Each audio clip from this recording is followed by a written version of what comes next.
How many of you can relate to this turtle, which is already wounded? Okay, it is moving up the hill like a materials manager's position here or any other manager's position, right?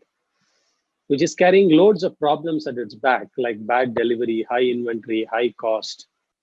Okay, so we have vendor issues, we have hassles and all that.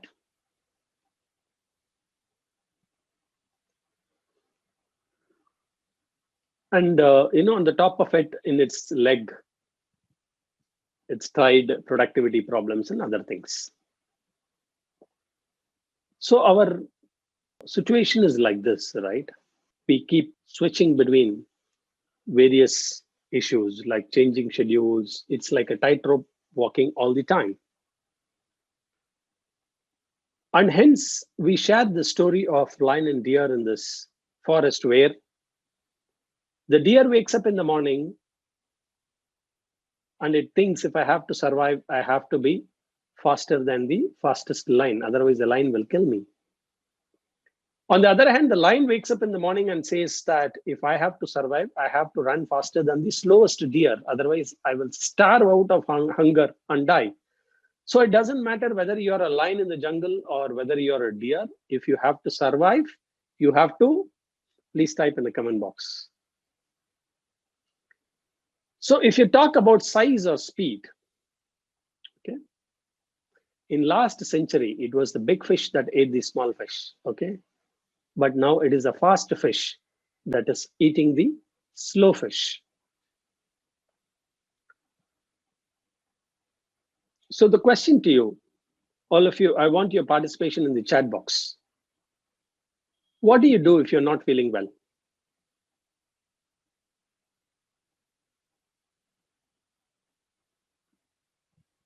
Let's see some comments in the comment box. What do you do if you're not feeling well? Take rest. Okay, go to a doctor. Get treated. Consult doctor.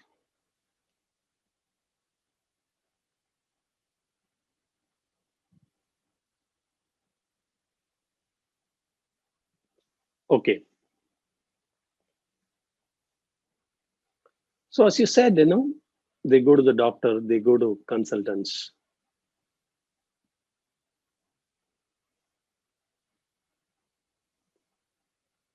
And the doctor also advises a few things. All right.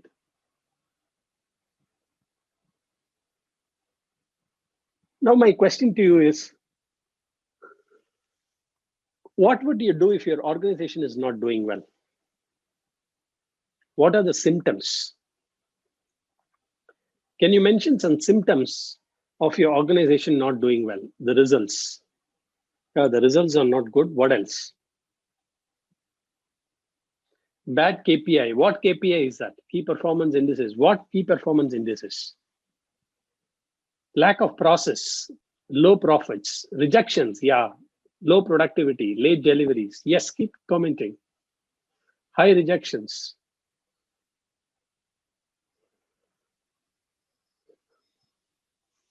Low customer satisfaction. Excellent. Cost of poor quality is high.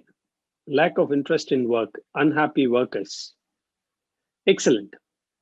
I think inappropriate stuff. So great. So all of you are seeing the comments. How many of you can relate to all this? Lead time, cycle time should be observed, downtime, flow space, present setup time, operators required, finished good inventories, distance traveled by part, work in process inventory, customer complaints, internal and external.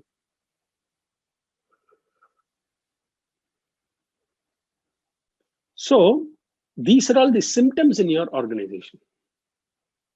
And symptom is, if attended, will manifest into a bigger problem. Symptoms, if it is unattended, will manifest into a greater undesirable effect. Okay, excess people or people not utilized. We'll see in 8 waste also about that. Scrap. How about scrap?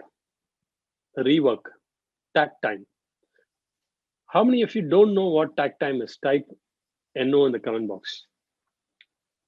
Cost quality rejects. Somebody typed COPQ also, right?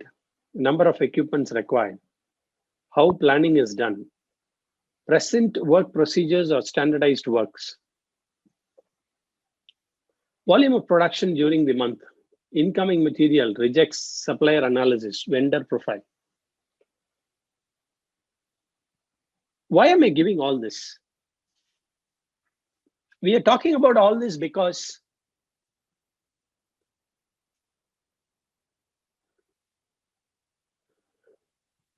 unless you find the symptoms, you cannot do a diagnosis. When you go to a doctor, the doctor first takes your basic study, right? Blood test, urine test, ECG test, whatever test, and tries to find out where the source of instability is.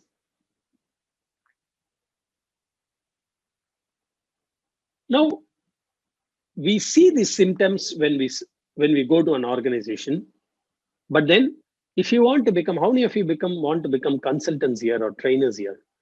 If you want to become, you need to choose the right data for a diagnosis. Okay. And what is such data?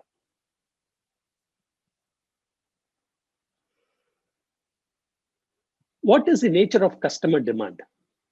We need to know what is the nature of the customer demand. Expected demand by customer for the next 6 months. See, this is how I take the data, okay?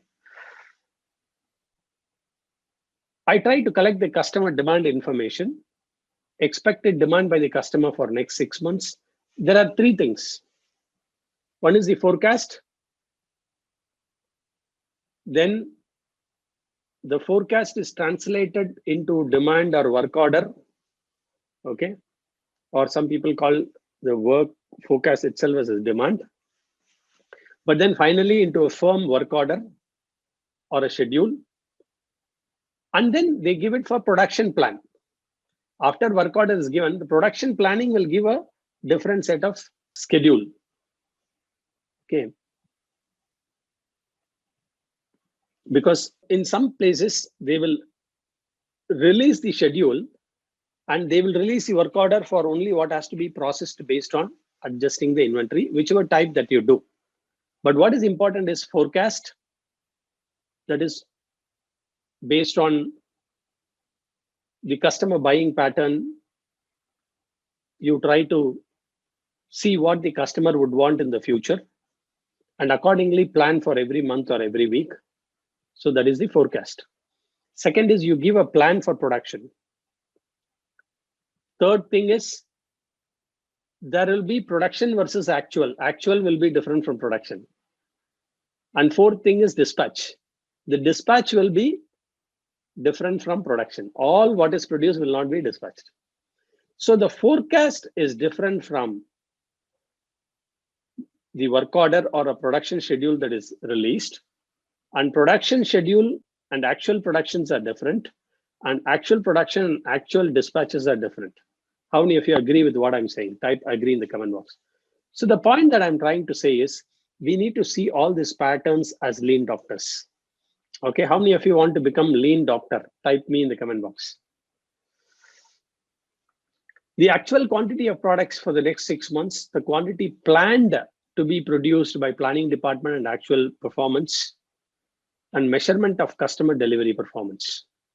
This is also so important, the data on customer rejection and the returns for the last 6 months, whether there are any customer return rejections. What are the key manufacturing performance of operators, supervisors? What are the key performance indicators?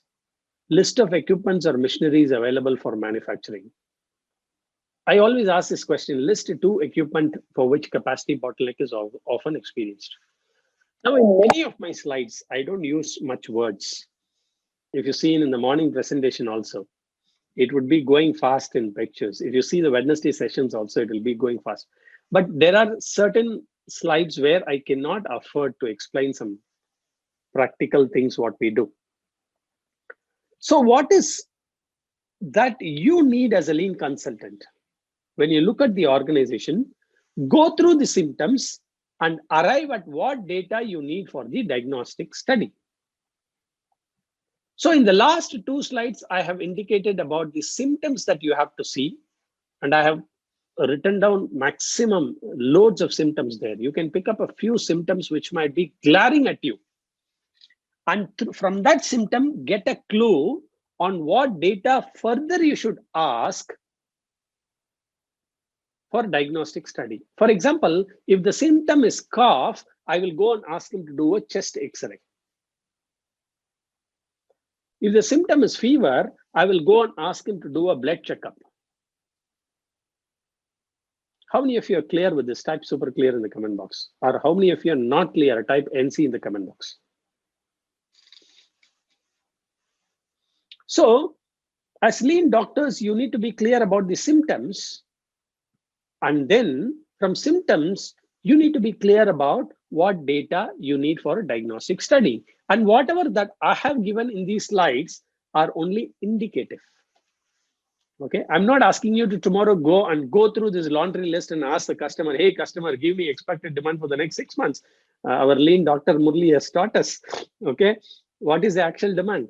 Don't go in the same checklist type of modality, okay? Find out what the symptom is, because for all these patients, you will not have the same symptoms and you will not ask for the same data, right? Okay, you can even type LOL in the comment box, laughing out loud. So data on customer rejections and two equipments and all that, these are all some indicator. All right. So product process map as per sample form, I'll give them a sample format of product process map and I'll ask the data in that format.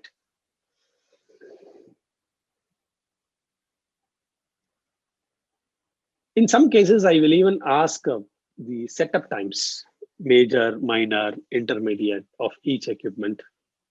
I will ask them the plant layout in some cases, process flow chart, including inspection written on that. Okay. And when I look at the machine's point of view, I will even ask, okay, who performs preventive maintenance? And I'll get into the details of the preventive maintenance also, breakdown maintenance also. How many of you have heard about MTTF and MTTR?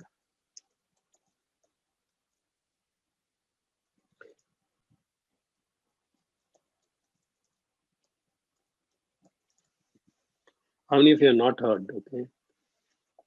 So you ask all these details from the machine, what is your mean time to repair? What is the mean time between failures, right? Correct. Mean time to repair means if your washing machine is breakdown, how much time does it take to repair that washing machine, right? And how frequently, how often does the washing machine gets repaired? Once in a month or twice in a month or things like that. So mean time to repair and mean time between failures. We also definitely will ask the quality data, rejects and reworks. And this is very important from the delivery point of view. So if you see the top down and bottoms up approach, what we spoke yesterday, we said the customer wants right product, quality, cost, and delivery.